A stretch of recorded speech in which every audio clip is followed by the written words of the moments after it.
个视频我们分享老子《道德经》，《道德经》当中所说的归根约静，人体在经过深度放松、深度静的静坐训练之后，这个视角来看《道德经》是什么样子。这部经典不仅很红，而且争议也很大，从作者到文中的内容，甚至标点符号的位置都有非常大的争议。我今天分享的《道德经》就是一个市面流传的普通版本，来自中华书局，所以我们今天的内容就不讲关于这部经典的渊源的部分，只是谈论修道者眼中《道德经》是什么样子。这个版本的《道德经》，作者老子，姓氏李，字丹，名耳，李耳所著。上篇为道经，下篇为德经，我们后来人就把它合起来称为道德经。道可道，非常道；名可名，非常名。无名，万物之始；有名，万物之母。故常无欲，以观其妙；常有欲，以观其徼。此两者，同出而异名，同谓之玄，玄之又玄，众妙之门。道，意识本体，就是我们说的精神。意识本体和意识本体在我们具体生活当中的应用，《道德经》讲的就是这个。不仅名字直接交代了核心，全篇81章在开篇第1章就直接交代了全文的中心。道可道，非常道；名可名，非常名。这两句话句式是一样的，但是它们的字用的不一样，一个是道，一个是名。可以言说的，能被语言文字表达描述的，就不是道。也就是说，意识本体这个东西是无法用语言表达的。我们这个时候可以去隔壁看一下，比如说佛学当中，以心印心，拈花一笑，还有我们之前也讲过《金刚经》里面因如是住，它这个时候讲的不是文字的传递，而是身心映照，是无法用语言来描述的。名可名，非常名。但是这个觉察，这种觉知，亲近觉明，它是可以描述的。只不过呢，我们的觉知它并不是永恒不变的，而是变化的、运动的。无名，万物之始，就是前面说的这个道，意识本体，我们的中心。有名，万物之母，我们以这个为中心，有了感知觉的触发，开始去领受周围的事物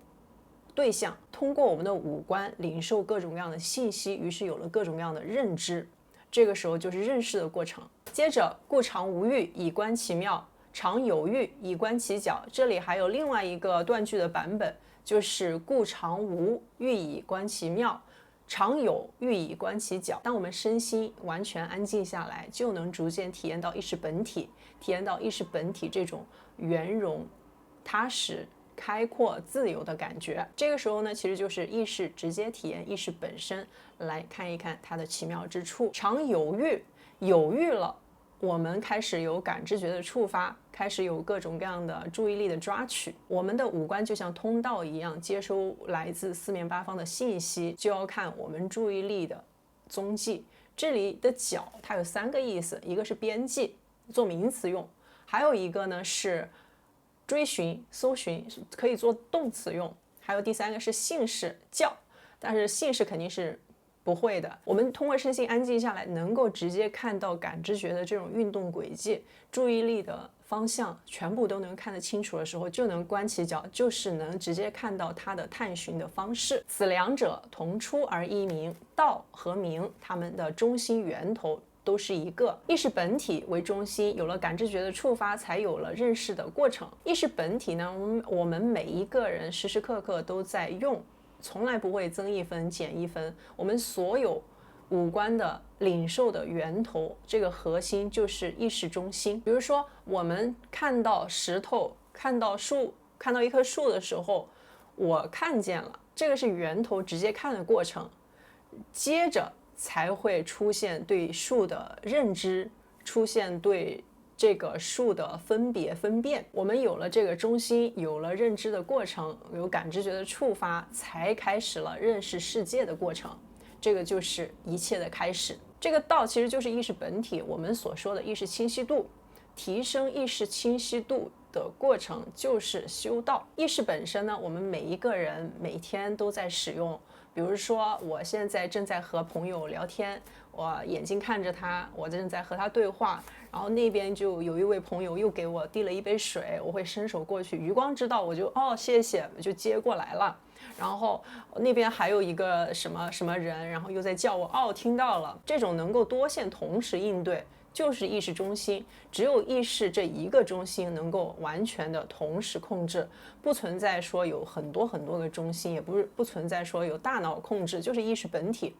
直接通过感知觉去领受处理这些信息，同一个控制源头。虽然我们每天都在使用意识，但是直接体验意识却不是每一个人都能做得到的。我们的出版物《存在感》这本书呢，存在感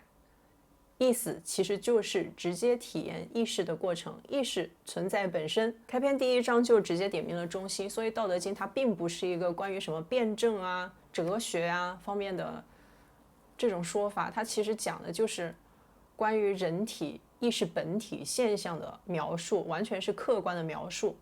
没有说用逻辑去分析。而且他在这里面讲得很清楚，道可道非常道，可以言说的绝对不是道。意识永恒的、不变的，从来不会多一分，不会少一分。而我们的认知是变化的、流动的，有了触发才有了认知。当我们没有触发的时候，意识也是持续存在的。当我自己知道现在非常无聊，脑袋大脑空白的时候，我依旧知道我现在大脑是空白的，我就是知道，没有什么为什么。这个知道，这个能知，源头就是意识本身。静下来之后再看《道德经》，它的视角既不是哲学，也不是什么逻辑，完全的客观描述人体真实发生的现象。它的视角是一个万物刍狗的俯视视角，就是意识清醒的中心源头照射的这种视角，是无法用逻辑和语言去理解的。我们要直接去体验，直接感受，直接观察客观的现象，而不是被这个名所迷糊了。第一章呢，其实就是最中间的描述，接下来就是逐渐降级，逐渐在其他的地方运用扩展开来的一些